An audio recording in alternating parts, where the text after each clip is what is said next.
The views expressed on the following program are not necessarily those of WPSL. However, you are urged to like and share them on Facebook. Just go to WPSLTV.com and look for the African American scene there on our YouTube presence. Right now, Howard Insurance in Port St. Lucie presents the African American scene live. In our studios right now is your host, Rudy Howard. Good evening, good evening, good evening. Always glad to be with you here on Wednesday night. Hope you had a nice holiday weekend. I did. And I did, had a little cookout with my family and rested. So that was very cool. Listen, let me start off with one of my little rants. I want y'all to stop the hypocrisy. And that hypocrisy for my conservative friends are you're whining and complaining about this Russian investigation, and I want to vomit because you guys investigated Hillary 7 times, spent nearly $5 million investigating her. Every time there was an investigation, they came back with no finding, and you still continued to investigate. And you did it until you cast a dark shadow over her and her candidacy. So listen, stop it, because that is what causes us to continue to be divided because of your lack of fairness. And I actually heard someone on the Armstrong Williams show the other night. A conservative said, listen, we cannot complain about this investigation. We investigated Hillary backwards and forwards, up and down. Now we're going to now complain about the Russian investigation.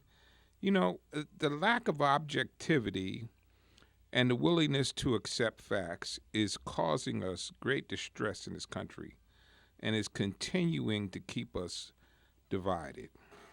So I hope you would hear to what I'm saying here. In the search of truth, facts are very important details. Yes. And well, you know what? Here's what irritates me. Most conservatives, if you talk to them right now and they'll say Hillary's guilty. Okay, guilty of what? She had 7 investigations, okay? And none of the investigations bore out that she did anything wrong. None of them. 0 in Benghazi. None of them. So they investigated Benghazi to the nth degree. And most conservatives now still say she's guilty. Bill Clinton and Loretta Lynch met at the airport. An ill-advised meeting. Won't argue that point with you. They told you what they discussed. She recused herself from the process. But you, in your eminent wisdom with your radar ears, are able to hear the conversation that they had on the airport from thousands of miles away and have decided they were discussing Hillary Clinton. You don't know that.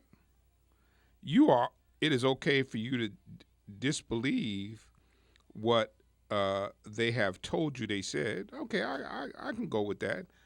But you have no right to say that they were discussing Hillary because you don't know. And that's hypocritical. So now you're complaining because things are being said about the Trump's administration, and you're saying, well, we don't know. Oh, isn't that interesting, huh? Isn't that interesting? So stop it. At some point, if we're ever going to become a functioning government again, we have to be able to have some objectivity and stop the hypocrisy. Okay, that's my rant for the evening. We're going to have an open mic night tonight. Rudy's wearing his boxing gloves, ready for the phones. Okay, and if this is the first time you've listened to me, here's my approach. What I do is I throw out a set of topics, and and then I come back to you, and you can comment on those topics, okay? Here we go. Topic number 1. Why this country is scarier to me as a black man in 2017 than it was in the 50s and 60s. I know some of you going to go, how could that possibly be scarier to you today than it was back then? There are some very logical answers to that. Okay, topic number 2. What's the truth about free stuff from the government? How about that? What's the truth about free stuff? Topic number 3. More African Americans are buying firearms. Topic number 4. 70% of our kids cannot pass the physical fitness test for the Army. Ooh. I heard that, and I had to go look it up because I thought that number was too high. I go straight to Snopes like you do, always. Yeah. There's always something that's going to be sensationalized out there that somebody's going to see that, and they're going to share it before they even think. Yeah. And next thing you know, something stupid goes viral. Yeah, but I'll tell you what, I went and checked that out. That's that's true, and that is frightening to me. Yeah. 70%, boy, I would like to explore why 70% of our kids cannot pass the physical fitness test. Well, Jesus. they can pull up and sit up. They can pull themselves up off the floor and put their phone down, or they can sit up off the couch and set their cell phone down. Yeah. Pull up, sit up, run, jump, sit up, pull up, and throw a softball. That was the. Remember the presidential physical fitness requirements back? Yes. It was in the 60s. I was in 2nd grade. Yes. That's when recess turned into PE. You had to, and you could get a certificate for that. I did some research on it. It was started back in 1966. Oh, yeah. Yeah. The president's physical fitness program. Yeah, I remember that very well. And we're going to talk more about that. That's an important thing to talk about. Topic number 5. The racist stabbings in Maryland and Portland. What did that tell us? Has that told us anything? We've had 2 of them in a couple of weeks. And then topic number 6. I told you almost 2 years ago, some of you were looking for John Wayne in the White House. That's not who we need. We need Albert Einstein in the White House. The world has changed. The world has become a very complicated place. And the big, blustery bravo that you felt was missing from President Obama, you need some cerebral thinking, calmness, and coolness about how to analyze and handle situations. So if you're happy with the way the president is operating, God bless you, but I sure ain't. Now, I will tell you this. This is just a funny story. For some of you, it might be offensive, but I go to LA Fitness. There's a guy that I've met in there, older guy like myself, and he's planning a trip to Europe. And he told me about a week ago, he said, when I go to Europe, I am not going to be an American. I said, you're not? He said, no.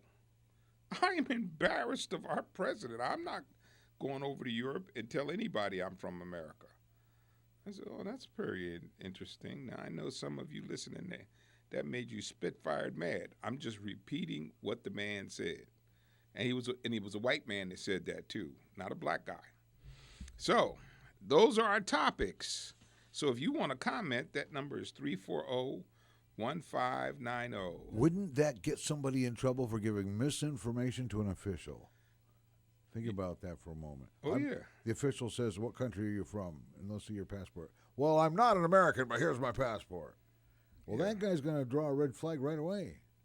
Yeah, but I think what he's saying is pretty much not so much with his passport, but when he's on the streets of whatever Right, country with he's at. people, one-on-one. Yeah, he's not going to acknowledge that he's an American. He just said he's embarrassed. No, they'll know he's an American. Yeah. They'll see the confused look on his face, and Yeah. when he asks directions, mispronouncing street Yeah. names.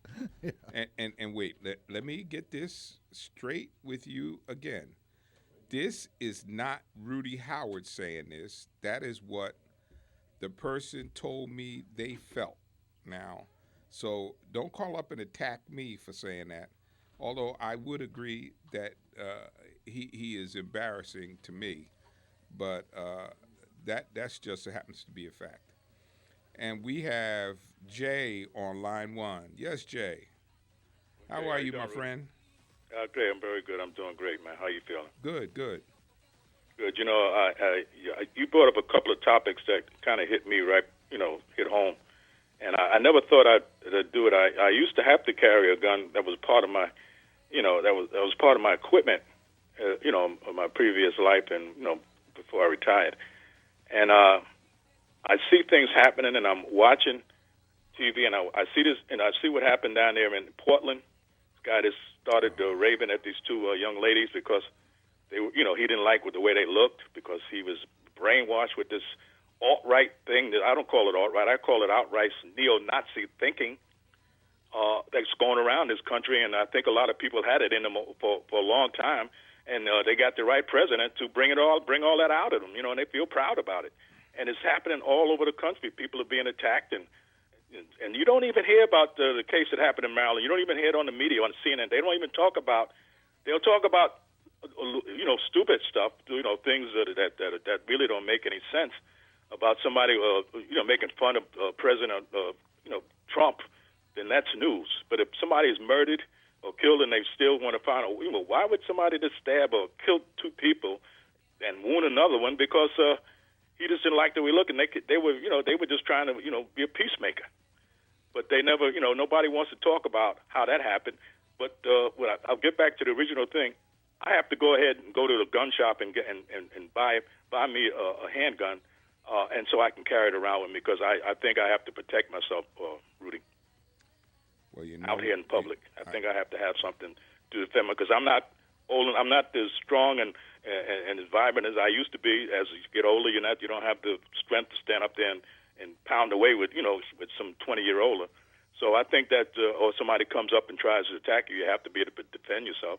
So I think I'll have to do that, man. I think I'll have to go to a gun shop and get me a decent handgun and have, carry. Careful, Jay. You're sounding like a conservative. No, I'm just being real. Yeah. I'm just being real, and I see things happening, and it makes me think twice. And a lot of times I try to just stay, I try to stay out of, out of a lot of nonsense. I don't get into any conversation with strangers or people that's talking politics. Unless I know them really well. And so I can see how it gets to be kind of sad that people go this far, and they just take out their anger and frustration, and they think they can get away with it because they have President Trump in there as the president of the United States. They say because he's already said, "I'll defend you. I'll get the lawyer to get you out of jail. So just go ahead and knock him out." I've heard him say that on TV when he was campaigning, man. And that when you have that kind of rhetoric going on, and siding with all of these dictators around the world, of all people, Putin, ex-KGB person, and his son-in-law is running around with this guy that runs a business there, a bank, and he was ex-KGB, and this guy Jared is one of back channel situations, wants to meet this guy without without the United States knowing about it. That's kind of deep. And it's kind of sad and it's kind of serious. If that was an FBI, CIA agent doing that same thing, he'd be brought up on treason. Oh yeah. I'm just being real. That's how it operates. He would be brought up on treason. I already heard Malcolm Nance said that person would have had their security clearance pulled, and they would be out. So, but I mean, listen, we have to give our. I'm prepared to wait and see what happens. But now I have to tell you, there sure is a lot of smoke. We haven't seen no fire yet, but there sure is a lot of smoke. And I think we haven't seen the end of this yet, for sure. But thank you, my friend, for calling. Oh, anytime. I just wanted to give my opinion and Okay. hope everybody just stay safe. Okay. Thanks, Jay. Thanks a lot. That's what we're here for. Yeah. Listen. You know, my brother-in-law, who's about the most law-abiding guy in the world, bought an AR-15.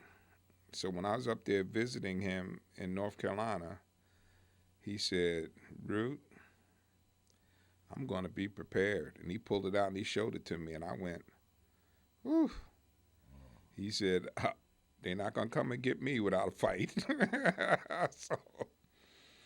But I mean, we're degenerating to that, and that's kind of sad. But anyway, let me start with topic number one. Why would the country be scarier to me in 2017 than in the 1950s and 60s?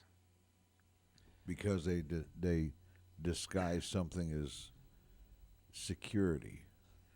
Well, yes, racism now is covert. It's not overt. So, and here's what, and Cliff, you heard me say this before. I believe my white brothers and sisters in the middle are intolerant of racism. They're intolerant of injustice, but they have to see it. And because this is now covert, the same people that rallied to the civil rights movement when it became clear to them that there was a certain injustice being done, they can't see it now. And they've been conditioned by conservatives to believe that black people are whining when they declare racism.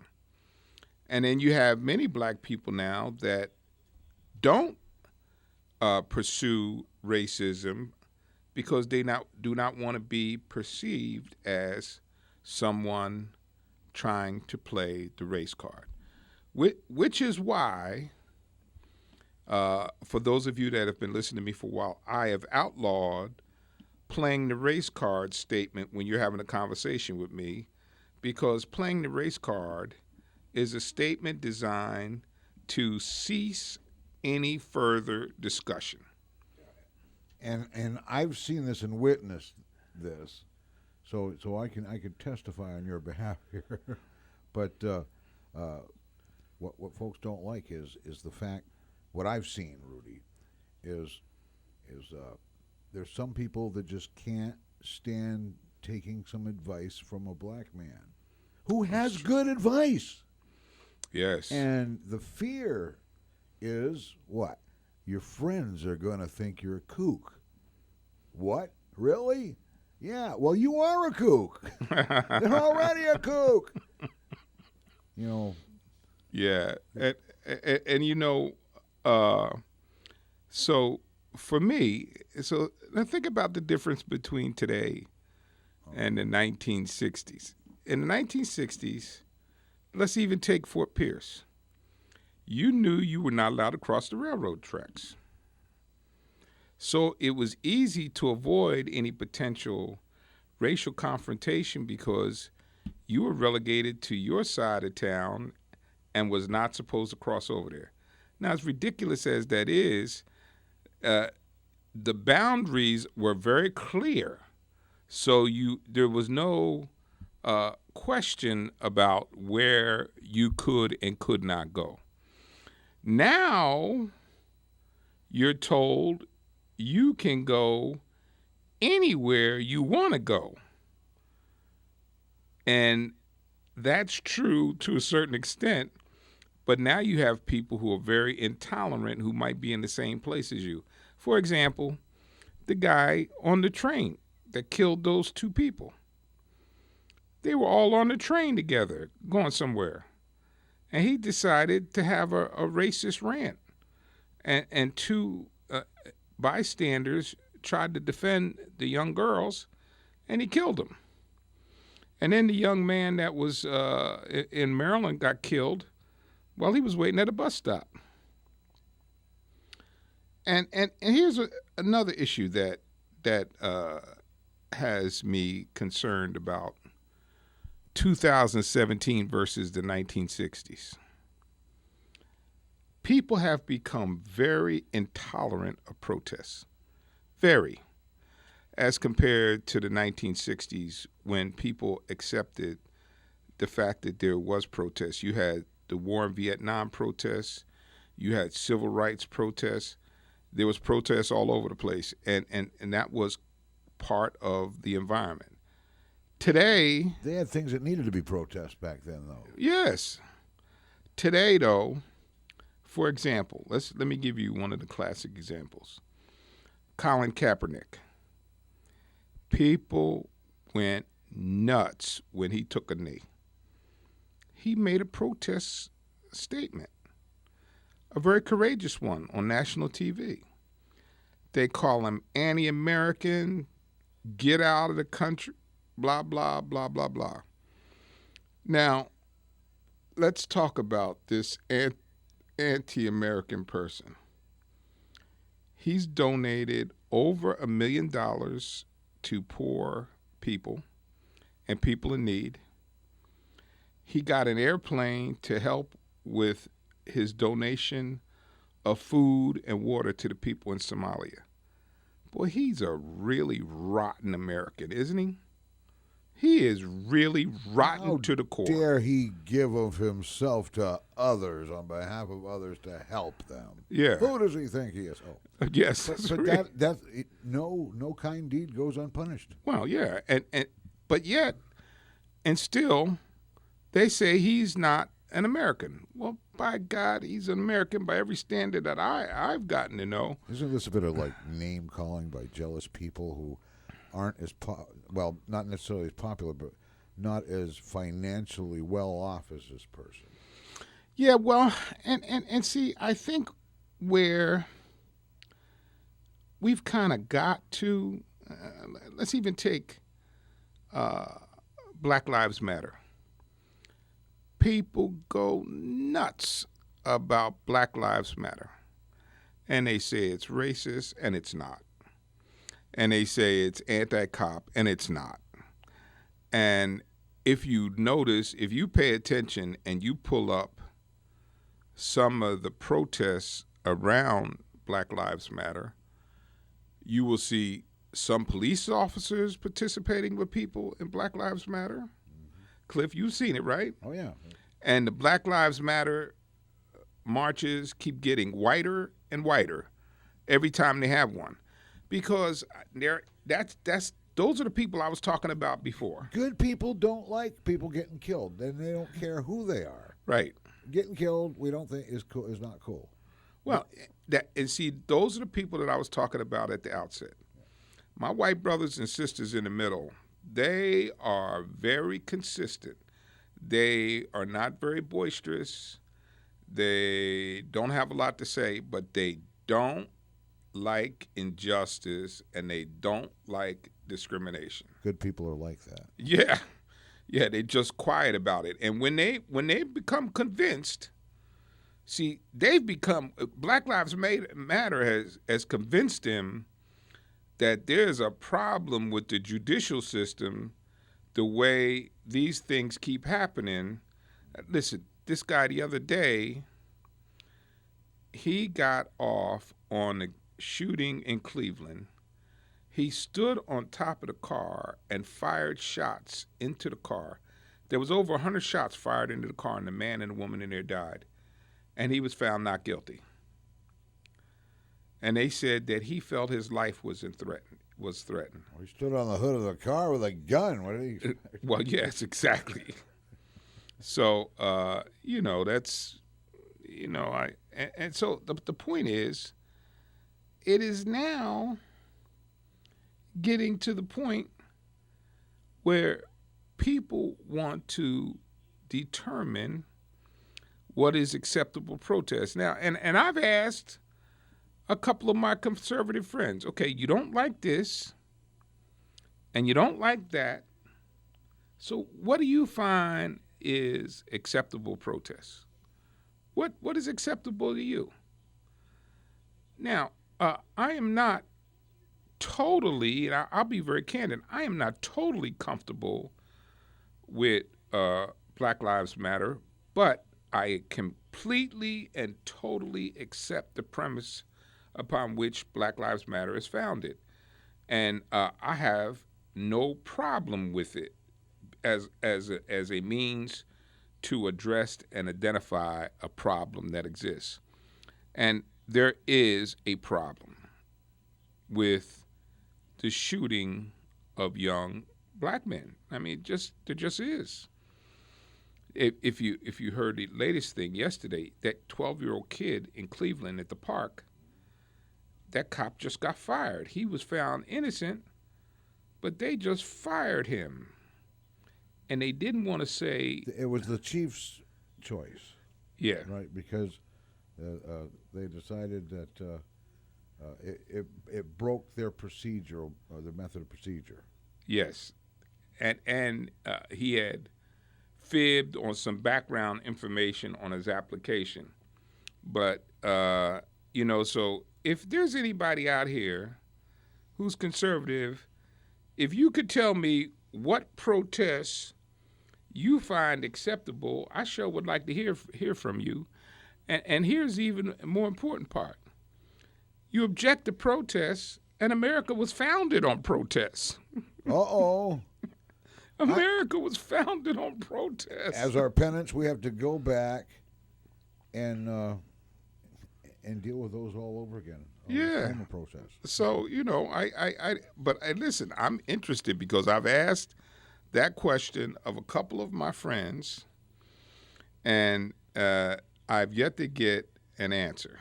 Well, the problem, Rudy, is you give folks a chance to say something after you've already said something, and now you're not going to have 100% cooperation with a mostly, I'd say it's safe to say, mostly conservative audience here. Yeah.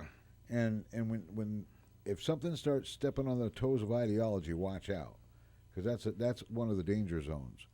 Ideology is probably more valuable or more sacred to some people than it should be. Well, ideology is dangerous. It is a very dangerous thing, and I'm going to tell you why ideology is dangerous. Ideology will supersede facts. Yeah. And when ideology rejects facts and protects the idea, that's a problem. Yeah. And we saw it. You know when we saw it? McCarthy. That was an ideology that all these people were communists. And he ruined people's lives because of that ideology. So I'm not comfortable with people that cling to an ideology. And some of my right-wing conservative friends, especially like Steve, they are steeped in that commitment to ideology big time. Won't budge a muscle when it comes to that. Well, ideology does have a lot of fear that's used as control, as a control method. And you don't have to punish somebody. You don't have to lock somebody up. If you can just keep them scared, they will cooperate with you if you can eliminate what they're afraid of. Yeah, and with, for example, you have let's take something that he's brought up before. Global warming. There's an ideology that says there is no such thing as global warming. Now, you have scores and scores of scientists that say it's a problem. It is probably like 95 to 5 scientists that say it's a problem and 5% that say it's not a problem. Why? I guess to me, that's like one of those, why would people say it's a problem if it's not? And how did that become a political thing? Global warming has become a very volatile political thing, and I'm not sure why, because it makes no sense to me. Well, guilt, penance, money, it all mixes together well. If you get enough people afraid of an event that might happen someday because of global warming, you can milk a lot of money out of the world, in an anticipative fear, so to speak. Yeah, but we've already seen, like, in America, we have reduced carbon emissions. I think somewhere like about 18%. Yeah. Now, Yeah, haven't we? Yeah, we have. I'm not hearing about that. and there is a debate now whether or not Trump's going to go through with the Paris Accord, which was the multi-level agreement between countries to attack global warming. And President Obama was able to convince China to participate. I think it would be tragic if we walk away from that. And he's even being counseled by some of his people, namely his son-in-law and his daughter, not to walk away from it. But we'll see. Here's another issue. Cliff and I was talking about it before I got on the air. And when I heard this the other day, I had to go back and verify it. 70%, I want you to hear this now, 70% of our kids cannot pass the physical for the Army. 70%. That is frightening. Now, you're talking about a basic physical before you enlist, not talking about the basic training. It's about 6 weeks. No, this is basic, like run a mile, do some push-ups, do some sit-ups. Can't do it. Wow.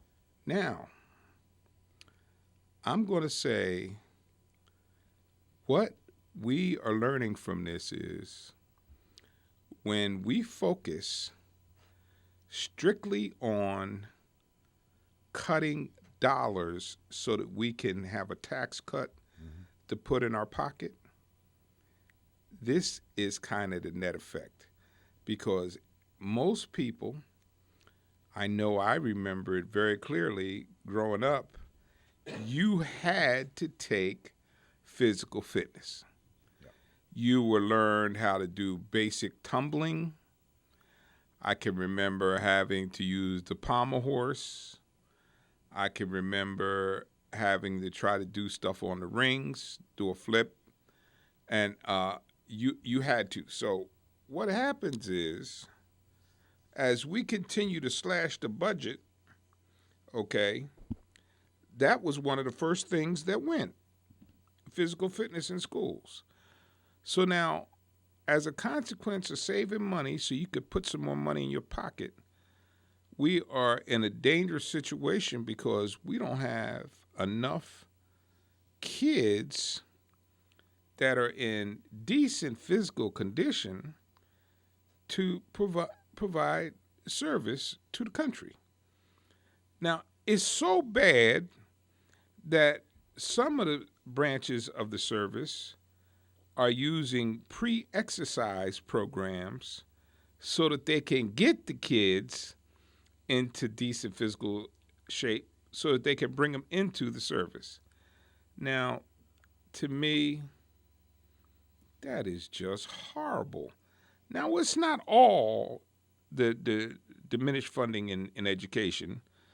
We have a lack of outside activities because of computer games. Too many kids are sitting inside and using their fingers, looking down at their cell phones. Yeah. So we that's part of it. And here's the other part of it.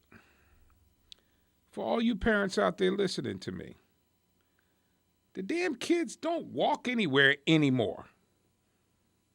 We walked everywhere. Everywhere. If we wanted to go to North Beach, we would walk to North Beach. Yes. If we wanted to go to South Beach, we'd walk. If we wanted to go to Jensen Beach, we would walk.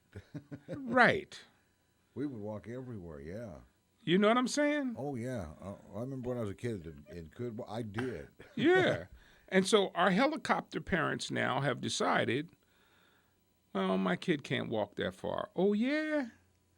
Let's jog your memory bank. You walked that far. I walked 5 miles to school in the snow, barefoot, uphill both ways. Not quite that bad, but hey. Close. I lived on Robinson Street between 61st and 62nd and Master and Media. My school was at 52nd and Master, my junior high school. I walked 10 city blocks every day to go to junior high school. In the rain, in the snow, and my father wasn't having it. I didn't care if school wasn't canceled and it was snowing. You still went. My butt was going to school. So there was many a day I was walking down Master Street on my way to school. I got to admit it, Rudy, that's worse than having to walk barefoot uphill both ways. Yeah, man. It's just, wow. But that's it.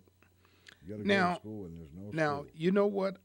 I'm kind of lucky, and my sister and I was talking about this the other day. Her daughter and my son were both outside kids. Yeah. They would have rather been outside playing ball. And we knew what it was like when any of our friends' mothers were calling them home. We could hear them and knew the voice. Yeah. And knew who to send home, right? That's exactly right, yeah. And my dad had a whistle. Oh. So he would come outside and he'd whistle and they'd go, "That's your dad, man. You better take your butt home." Run. Yeah. But so we have also contributed to making our kids soft. But think about it for a second. In some of the schools, they even required swimming. And I can tell you this, and you'll remember this, Cliff. You couldn't graduate without passing phys ed. That's right. You had to have it. Right? It was required. It was required. Yeah. You could get left down for not passing your phys ed. And I can remember some of the ladies hated it because it would mess up their hair, but it didn't matter because they had to go to... Well, today you can get a religious exemption from PE if you're afraid of being touched with a tag ball. Yeah, exactly. So... And I was never hurt by a tag ball. No. Those were extra soft rubber. So what do you think? What do you think about that? And I want you to, and I know I just triggered, because I can smell the fire burning. I know I just triggered some thought in you that says, okay, we're cutting education, and this is a byproduct of education cuts. Well, we're going to take a break.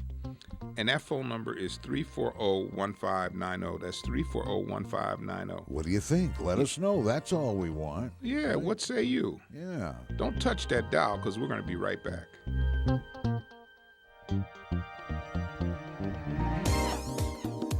Serving the entire Treasure Coast, Howard Insurance and Associates in Port St. Lucie offers a wide variety of insurance products, along with the very best customer service. Whether you're shopping for the best homeowners coverage at the most affordable value, contact Rudy Howard's team at Howard Insurance and Associates. If you need coverage for your vehicle, call Howard Insurance and Associates, 343-9878. That's 343-9878. Maybe you're planning to add a boat, motorcycle, or RV. Call Howard Insurance and Associates for your free quote at 343-9878 and get the coverage you need at a cost that will fit your budget. For home or business, auto or recreational vehicle, choose Howard Insurance and Associates, 600 Southwest Darwin Boulevard, Suite 206, Port St. Lucie. And for your free rate quote, call them at 343-9878, 343-9878.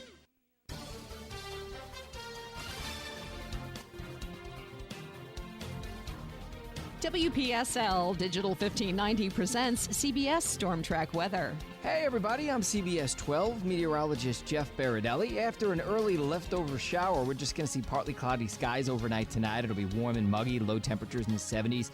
We'll start with lots of sunshine tomorrow. The clouds will build, scattered afternoon showers and thunderstorms possible. Rain chances running at 40%. High temperatures right around 90. More clouds and a much better chance of storms as we head into Friday. I'm CBS 12 meteorologist Jeff Baradelli in the CBS 12 Storm Track Center for WPSL Digital 1590, the talk of the Treasure Coast. Thank you, Jeff. 24 hours a day, 7 days a week. WPSL Digital 1590 and News 12, the ones to turn to on the Treasure Coast for up-to-date weather and news. This is WPSL Port St. Lucie, the talk of the Treasure Coast, home of the African American scene. Once again, here's your host, Rudy Howard. And one of my other topics for this evening is more African Americans are buying guns. Jay mentioned that. Yeah. Jay said that. Yeah. It's and contrary, see, some of you think you know a lot about African Americans that you don't know. The non-gang member African Americans have always been very apprehensive about firearms. Not in our nature to have a bunch of firearms.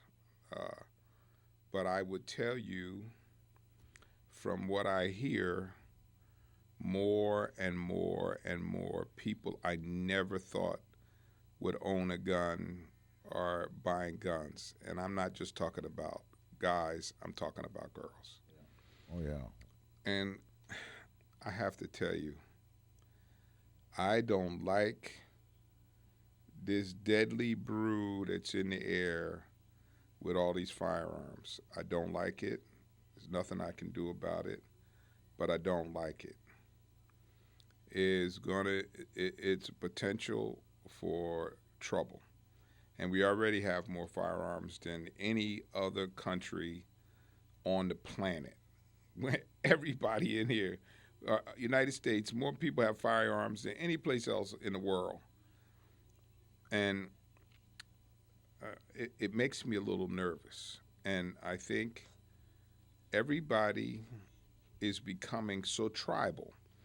And you have your Republican tribe and your Democratic tribe, and I'm calling it tribal because that's really what it's becoming, Cliff. You know what I mean? Oh, yes. Yeah. Loud and clear. Yeah. And that's not a good mix. I was talking to one of my good friends recently, and he was saying the same thing, and he's the only other person I heard that is concerned about the environs in which we're developing ourselves with this tribal mentality. It's kind of a toxic mix, and I hope that we can get through this. I'm not sure how we're going to get through this, but the toxicity that's in the air and in our politics is not healthy. No. You're in politics, what's going on right now is near insanity. And if we continue to allow ourselves to be bombarded with this negative message over and over and over constantly, and it's not just about the president, it's about everything. Yes. It's about everything. And we just have to force ourselves to look at things from a higher level where you can see better. Like from a high point and you're looking down and you can see everything. Try to view it from above if you can. Because if you're trying to look directly at it, you're going to have everything standing in your way and distracting you from what you're trying to see. Yeah, well, I hope so. My hope is that we can begin to create some sanity with some of the processes that require us to be a functioning government.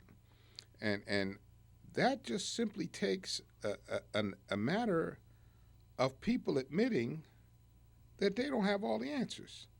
And you've That's heard the key right there. right there. Yes. Somebody has to admit that they're not always right 100% of the time. Exactly. And it's okay to be like that because Yeah. everybody's like that. Listen, I've been saying it for the past 8 years I've been on the air. The strength of our society is when the right and the left can sit at the table and come to a solution, because that's when we're at our very best. Yeah. Because the right doesn't have all the answers and the left doesn't have all the answers. And some of our best policies have come about when the two sides are able to sit at the table and resolve a problem. Well, you don't see any birds out there with arguments taking place between their right wing and their left wing. Both wings are in unison with each other, supporting the bird. You know? And listen, I'm going to give you a very simple thing right now. The ACA does not have to be destroyed, okay? It can be fixed. President Obama knew there was things in it that needed to be fixed. Nancy Pelosi knows there's things in it that need to be fixed. And Schumer knows there's things in there that need to be fixed. But the issue now is, here comes that ideology. Yeah. I have got to kill the ACA because it's more important to kill the ACA than fix it and help the rest of the population. There is, I mean to tell you, there's tweaks you could make to that, and it would be overnight. There would be a resolution, and everybody would be much more at ease with the end result. So shows like this actually do help society and these kind of things. It starts conversations that need to be had. Yeah. And even if you're not in any agreement at all, if you'll start the conversation, you know, from here and there, you're going to get answers that are going to teach you things. The reason why you seek is to find answers. When you're getting together with other people that you're not familiar with, and this is the case, a lot of the people we all deal with, is people have preconceived notions. We have to break that. And it doesn't take any great act to break that. All we got to do is just open up our eyes. You know, it's like washing off your face in the morning. Get all that stuff off your face before you face the day. There you go. You know? Yeah. And, there's really easy fixes. And like, for example, I'm going to give you one easy fix. The insurance companies hate the fact that the ACA says you have to spend 80% of premiums on the insureds. Okay? I don't think it's a problem to require a percent of the premiums collected to be spent on the insured, but I think it's you could easily say, okay, let's do 70%. If we do 70% instead of 80%, I'm going to allow you another 10% leeway. So, and Frank, on line one, how are you, sir? Oh, I got to push this button. Sorry, Frank. Go right ahead. I got your button pushed there. Heard the comment about removing preconceived notions. I have a lot of experience with that because being an Italian American, I was born with a lot of preconceived notions and a lot of things that went on in the old school Italian community that are not normal things in America. But some of them I learned to integrate. The tough part is, how do you draw that balance? How do you know what to leave behind and what to accept? Well, I think there's a certain amount of norms in our society that kind of give you some guidance on what is acceptable and not acceptable. And then I think there, unless you're broken, and there are some people that are broken, your sense of fair play will give you some guidance. Instinctively, you can feel that some things are right and some things are wrong. My admonition actually comes from my young daughter. She's now 17, but earlier she would tell me, "Dad, you can say that, but you're too harsh." And what I've learned is the harshness is what gets heard, and the message gets lost. Yeah. Oh, okay. So what does that tell you? I've got to change my messaging. I've got to learn how to fit my words into the mind of the other person, and that it's actually 100% my responsibility to communicate with you. And the sad thing I've learned in life is you have zero obligation to listen to me. That's not a 50-50 proposition. You know, it's 100% my job to inform you and to get you to listen. And you have no obligation to even hear what I'm talking about. So yeah, Russ says the same thing. Yeah. Yeah. But from that perspective, I want to thank you and give my appreciation to you, because you have not only the wit but the courage to be on and have this forum. This is one of the bravest things a man can do, is to have an open line and let people just fire away. Yep. So thank you. Wow. I appreciate that compliment, because what I try to do is provide people with a forum and tackle subjects that you're not going to hear anyplace else. Uh-huh.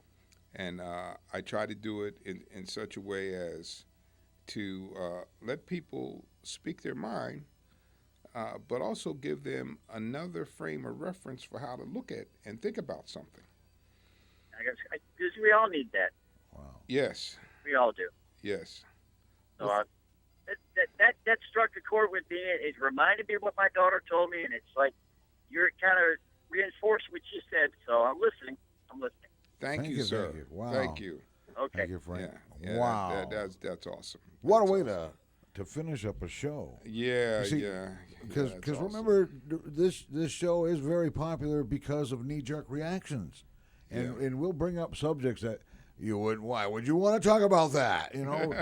But we need to start some of these conversations, because in doing so, you've got communication going, and that is always a good start. Always. Yeah, I would like to think over the 8 years that I've been doing this, I think that I have touched some people, and I may not have changed their mind, but I have certainly made them sit and think, and that's really what I'm trying to get you to do anyway. I'm not trying to necessarily get you to agree with me. I'm just trying to give you another perspective that will make you sit somewhere after the radio goes off and say, I never looked at that way. So that's the key. That's what the African American scene's all about. And always remember, if you don't like what you see, just find a different angle to look at it from. Yeah. And and somewhere along the line, your eyes will begin to open up, and you'll have taken that one step forward that you need to take to help everybody else change the world. Yes, indeedy. And we want to do it one step at a time, one sand pebble at a time. And I would like to thank you so much for listening to the African American Scene. God bless and be safe, and I will see you next week right here for the African American Scene. The African American Scene with Rudy Howard, brought to you by Howard Insurance in Port St. Lucie. Archives of the show can be seen on YouTube. When you go to YouTube, just type in African American Scene or WPSL TV. WPSLTV.com will take you to our YouTube page where you can watch the archives of the African American Scene and more. This is WPSL Port St. Lucie, the talk of the Treasure Coast.